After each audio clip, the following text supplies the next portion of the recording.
Global shipping is getting crushed, and there are no signs that it's going to improve anytime soon.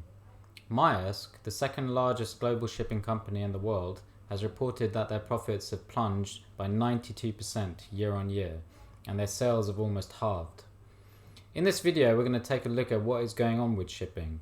We're going to look at the recent history that has led us to this point, and we're also going to look at what's going to happen going forward and how it's going to affect all of our lives. So let's get into it. Firstly, some of the basics of global shipping. Maritime shipping is the backbone of world trade, and around 80% of all goods traded internationally are carried by sea. When you go to most of the shops on the high street, or any furniture shops, clothing shops, DIY shops, and even supermarkets, almost everything has come to us by sea.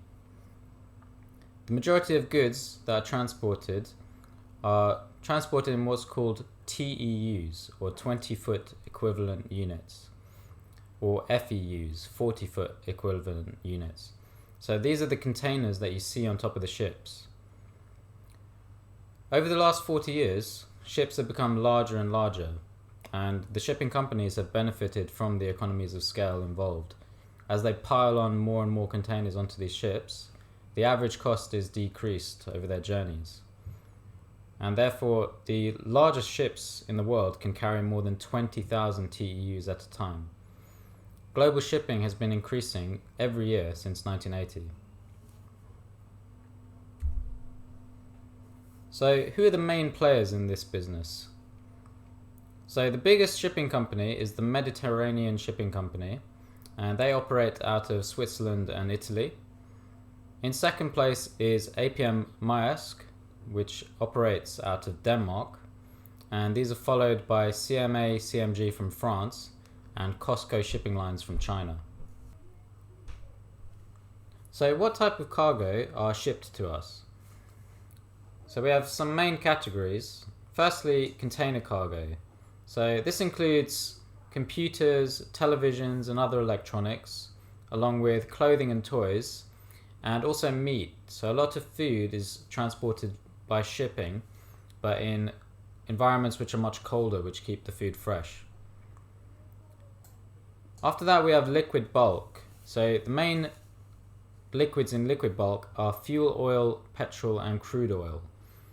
So as you know, oil is the liquid that allows us to move around.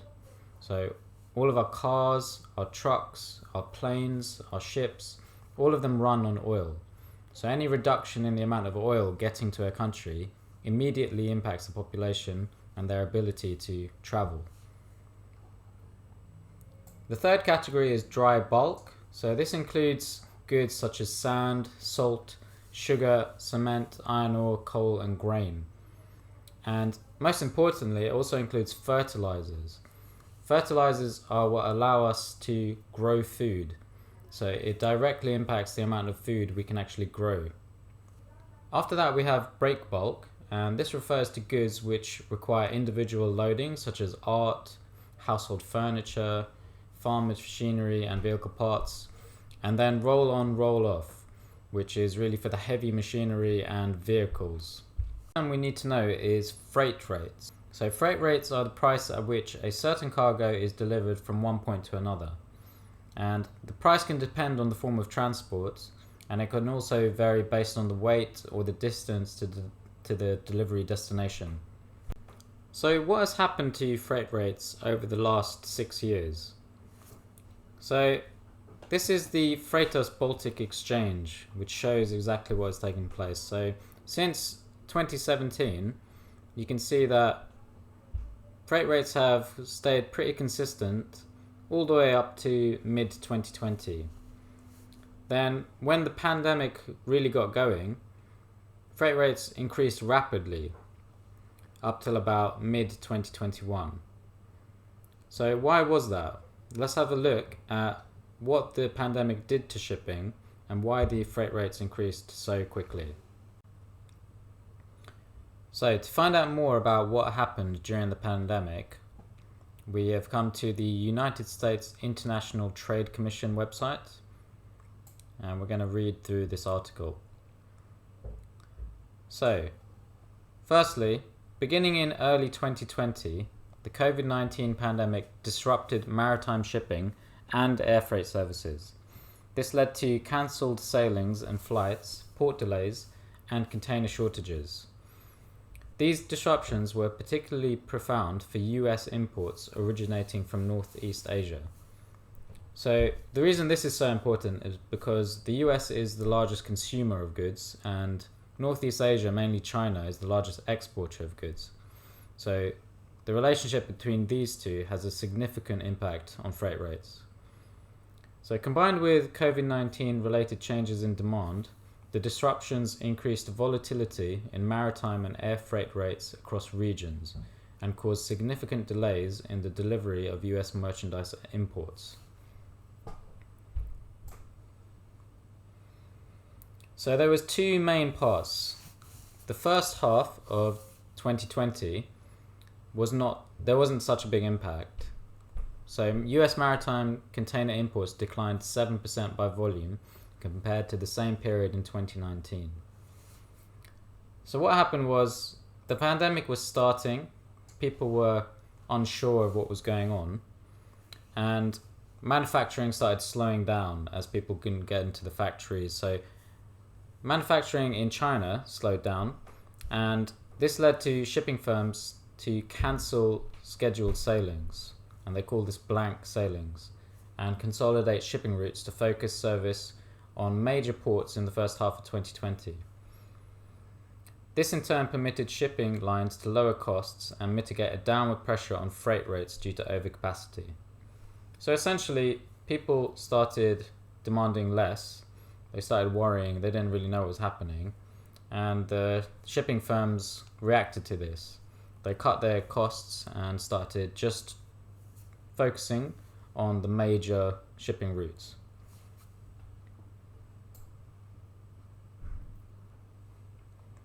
However, everything changed in mid-2020 as the US started giving stimulus checks to their population. Here in the UK, they started giving furlough money, and people were pretty used to sitting at home. So they were getting money, but they were sitting at home and not really doing anything. So this led to a surge in online shopping, and that caused the shipping to increase again. So in mid-2020, increased economic activity and sharply rising consumer demand led to a recovery in merchandise trade, which in turn caused capacity shortages in the maritime freight sector. So they had already cut down their ability to ship, they already cut down their journeys, and then suddenly there was a surge in demand for all these different types of goods. So the shipping, there wasn't enough availability of shipping to cope with all this demand. So that is why freight rates increased so dramatically. For example, US imports from Asia were nearly 30% higher in December 2020 than in December 2019, precipitated by the surge in online purchases. The number of shipping containers in circulation during the second half of 2020 was insufficient to meet customer storage demands and higher than anticipated consumer demands for imports. So this unexpected recovery in demand shocked the distribution system, and firms had trouble getting their products to consumers. So this is why the freight rates increased so much. On top of this, there was effects on the actual labour involved in the whole process due to COVID-19. So high COVID-19 infection rates among port workers negatively impacted port operations, which decreased the amount of cargo that could move to and from ships. So there was more demand, there was ships struggling to get all these products into the countries, and then on top of that, you had at the ports a lack of labour there to make the whole process work properly. So ports became bottlenecks with shipping container backlogs that delayed loading and offloading merchandise. It also had an effect on maritime workers. So the COVID-19 pandemic further disrupted the flow of goods by halting international travel for maritime workers and increasing maritime personnel costs. So going back to our chart of freight rates, we now know why freight rates increased so much during the pandemic. But what has happened since then? Well, as you can see, since about mid-2021, freight rates have gone down gradually and then absolutely collapsed. Now, we established earlier that this is due to supply and demand, and what we can gather from this is that demand has completely collapsed. So people are demanding less and less goods around the world. This is backed up by a recent BBC article about Maersk and how it's affected their profits. So let's now have a look at this BBC article, which I believe is one of the most important articles of the year so far. And obviously it hasn't got a lot of attention due to the conflict going on in the Middle East. But it is really important that people understand this and see what's going on. So the headline is Maersk cuts 10,000 jobs as shipping demand falls. So one of the biggest shipping firms is to cut 3,500 more jobs, and they had already cut 6,500 roles earlier this year. The firm, which transports goods for major retailers such as Nike, said profits had plunged by 92% in its most recent quarterly results. It said worsening prices for shipping by sea required further job cuts. So as we discussed before, this has been caused by a drastic fall in demand. So the chief executive, Vincent Clerc of Maersk, said, "Our industry is facing a new normal with subdued demand, prices back in line with historical levels, and inflationary pressure on our cost base." And later on in the article, it says an economic bellwether. So Russ Mould, investment director at AJ Bell, said Maersk's latest results suggested the global economy is losing speed. If you want an economic bellwether, look no further than Maersk, as its status as one of the world's largest container shipping companies makes it a fair proxy for global growth. So I completely agree. You can see that the reason that their profits are collapsing is due to people just not wanting things. Most people can't afford to buy new goods. They're struggling as it is. They're not buying online as much as they were before. And it's just an indicator of where the economy is heading right now. Another factor that is affecting shipping is the decarbonisation of shipping. So this is an article, a report from Deloitte and Shell that's called Decarbonising Shipping, All Hands on Deck 2.0. So in this report, it tells us some key recommendations.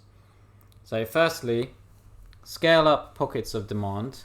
Okay, so a key accelerator is to create clearer signals of demand through natural demand aggregation for low carbon fuels and low emission vessels. Now there's a lot of different ideas they have, but the main aspect of it is changing the fuels involved in shipping, and this is going to require a lot of investment from the shipping companies. So if their demand is falling and they have to adhere to these net zero by 2050 regulations, it's going to be very tough on shipping companies to get this done. So going forward, what do we think is going to happen? So I believe that we are now in a time period of deglobalization, which means there's going to be a long-term decrease in the amount of global trade. There's going to be more decreases in demand, and there's going to be less and less imports and exports. This means the amount of containers being shipped each year will decrease from now on. This will mean that shipping firms are going to continue to lose revenue and profits. And of course, this will also have an impact on shipbuilders, because these firms are not going to need as many ships going forward. So shipbuilders are also going to lose their revenue. So some of you might be thinking, well, this is just a cycle. It may go down sometimes, it might come up, shipping might increase and decrease. But I believe that shipping is not going to rebound anytime soon. And the main reasons for this are, firstly, interest rates are going to stay high, and the global recession that we're in is going to continue. And I know that a lot of the figures and stats that come out say that we are not in recession, but it does seem that we're clearly in a global recession right now, and the full effects of this are still to be felt. Consumers are buying less, people have less money to spend, people are struggling to make ends meet, so I don't see anywhere where the demand for these products from around the world are going to come from and suddenly rebound.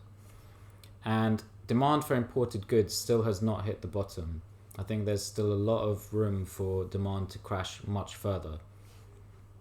So let's get to the main point. How is this going to affect the world, and which countries are going to suffer the most? So it's very easy to see this. We just come to Wikipedia and we can see the list of countries by ship export. So these are the largest ship exporting nations on the planet.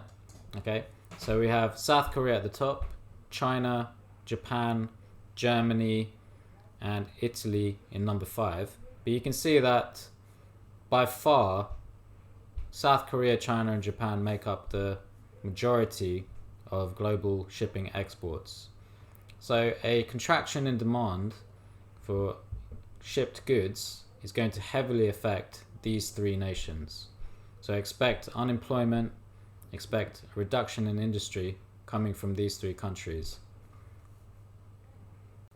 So finally, which companies are also going to suffer from this? So here I've come to the list of largest shipbuilding companies in the world. Now this article is a bit old and obviously it needs to be updated, but we get the main idea. You have from South Korea, you have Hyundai Heavy Industries.